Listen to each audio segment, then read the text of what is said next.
morning, Irish fans. It is Friday, April 18th, Good Friday. It's also been about a week since our blue and gold game. I've had some time to look over the game, digest the details, and really sort of analyze what we saw during that 94th blue gold game. So we're going to talk about that a little bit today. Interestingly, yesterday, Steve Angeli decided to leave for the transfer portal. And that's kind of what I want to talk about first, because it really it seemed like an interesting take after the game to me, from my perspective. Now, I had, leaving that game, Angeli and Carr kind of both sitting up there at code number one spots. Minchie's, his ability to throw the football just wasn't impressive. I like 40% completion percentage that day. He ran the ball really well. It's quarterback tap during practice, so of course he's not going to get hit. Angeli got sacked 3 times, but I think overall the net loss from a sack is not the same as the net loss from a turnover, right? The sacks were something that you could overcome. Yeah, a couple of Angeli's drives stalled. Carr was really impressive all day, aside from one really bad throw and interception. So I could see how those guys were maybe, in my mind, they were 1 and 2 really close, and they were going to duke it out for this fall. The only reason that I could see Angeli leaving, well, maybe not the only reason. There are a few reasons. One, I think the hype was all on Carr, right? If you look at anything that was on social media, the Twitter feeds, the YouTube discussions, all the sportscasts out there who cover Notre Dame sports, not too many of them were terribly high on Steve Angeli. Now I liked Angeli. I thought Angeli was going to be our guy. When you've got a great running back room like Notre Dame has with Jardarian Price and Jeremiah Love and some of these other guys that are coming in behind like Aeneas Williams, who had some impressive runs throughout the course of the scrimmage. I understand that having one of your guys constantly cover a quarterback it's a differentiator, but Steve can get it done a little bit with his feet. He's a pocket passer, but he can scramble in the same way that a Tom Brady can scramble,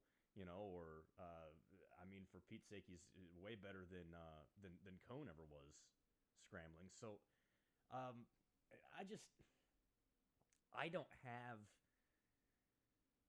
didn't hold that against him, right? I looked at all of that and said, we've got a great pocket passing quarterback. He completes the necessary passes for the necessary yards.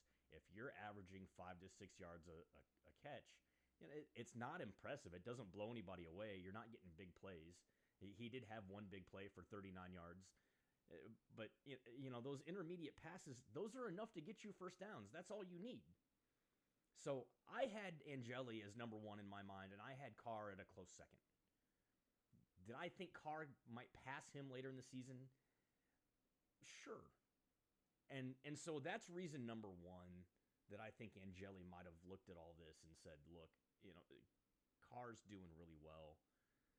I might be the number 1 guy right now. I might be the number 2 guy right now.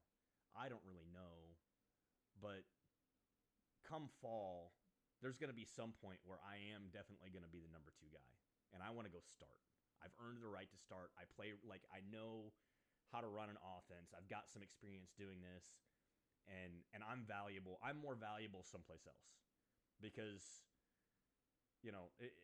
looking at it, Angeli's probably thinking, I start the 2025 football season, but I definitely don't start the 2026 football season. And he's got a couple more years of eligibility left.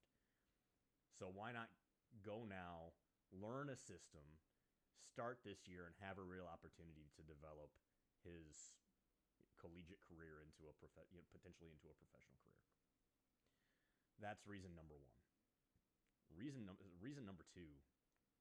Again, I go back to kind of like what's all the hype out there, right? What are the fans high on? What are they excited about? It's really hard to lead a group of individuals when the fan base isn't behind you. Now,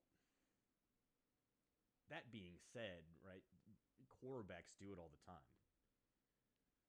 But if the hype out there is for somebody else and you've got to get online every day and be told you're not as good as the two other guys in your room by a group of media personalities, there's a couple ways that you can react to that. One way that you can react to that is by saying, all right, challenge accepted. I'm going to go out there and I'm going to perform at the highest level I possibly can. And I'm going to prove them wrong. But I think he's already been trying to do that. He's already been going out and practicing, getting as many reps in as he can, working with receivers and trying to become a better player and putting in the time and the energy and the effort to make all that happen. And he sees a young guy behind him who's incredibly talented, who's catching up to him very quickly in CJ Carr.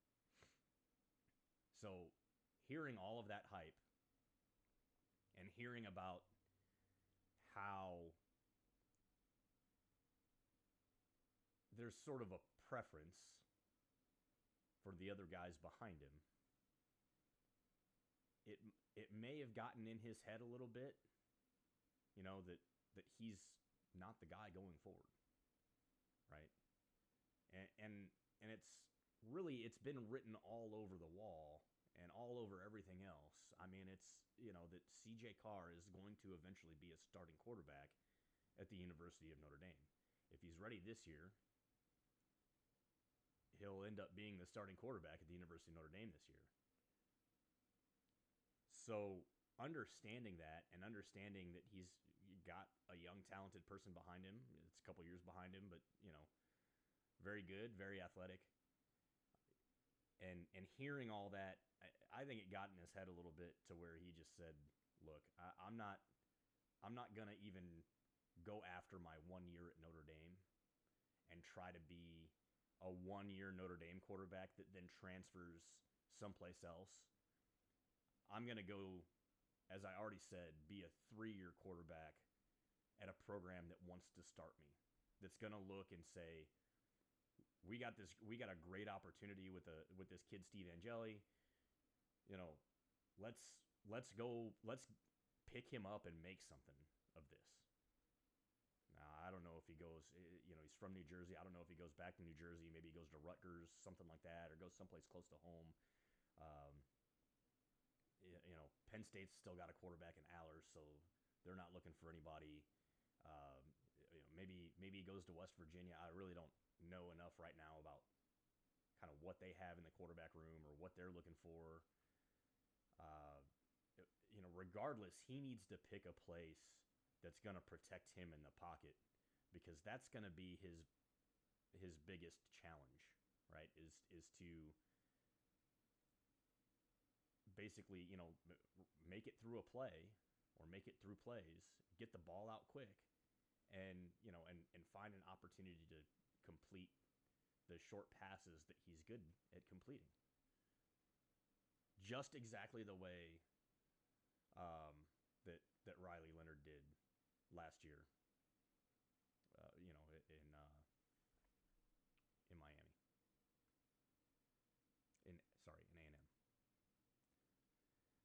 So that's my take on the Angeli situation.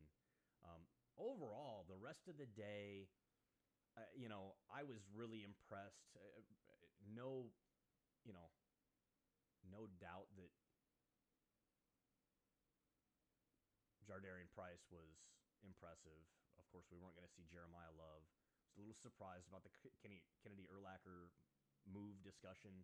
But, man, Luke Talich went in and made some plays and said, "Coach, I want to start." Like he made some goal line stand plays, some big hits on some guys to stuff the line of scrimmage.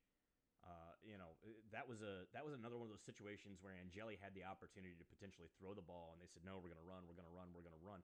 I would have liked to have seen them give Angeli the opportunity to throw the ball, to kind of throw like a back corner fade or let a play develop there at the goal line. You had to know that a blitz was coming, and maybe they looked at it and said, "Look, we don't want to, potentially give up yards here at the goal line." But if you're gonna give a young man an opportunity to compete, that's one situation where you need to put the ball in his hands and say, "Hey, look, I trust you to do this." And so maybe that's a third reason that Angeli is looking at leaving is, it feels like people aren't giving him the opportunity to earn trust on this team and to make big plays and to be a playmaker. I'm trying to think of if there's any other real big key takeaways from the game. The whole weekend for most people, I think, really revolved around that quarterback discussion. I think the only other thing that we found out there is that, Minchie's great with his feet. We already knew that. Like we knew Minchie was, he can get it done with his feet. Not terribly accurate throwing the ball, poor completion rate. You could say some of those were drops, but okay, like maybe one was a drop. There were two that were dropped by the defense. One very obvious drop by the defense in the end zone towards the end of the scrimmage, and another one that if the first string safeties are out there, it was the deep pass at the beginning of the third quarter. If the first string safeties are out there, that ball gets picked off because those guys are just too fast. That's not a throw you can make. And I know the fans were asking for a deep throw, but there were a couple of guys on that play, and you've still got to read the play. So unless the coaches went in there and said, "Hey, look, I just want you to throw the ball regardless for the fans," which I don't know if that makes sense. You're trying to, you only get so many reps in a practice in the scrimmage. I don't know if it makes sense to go in there and say, "Hey, just throw it up there." Right? I find that a little weird. So,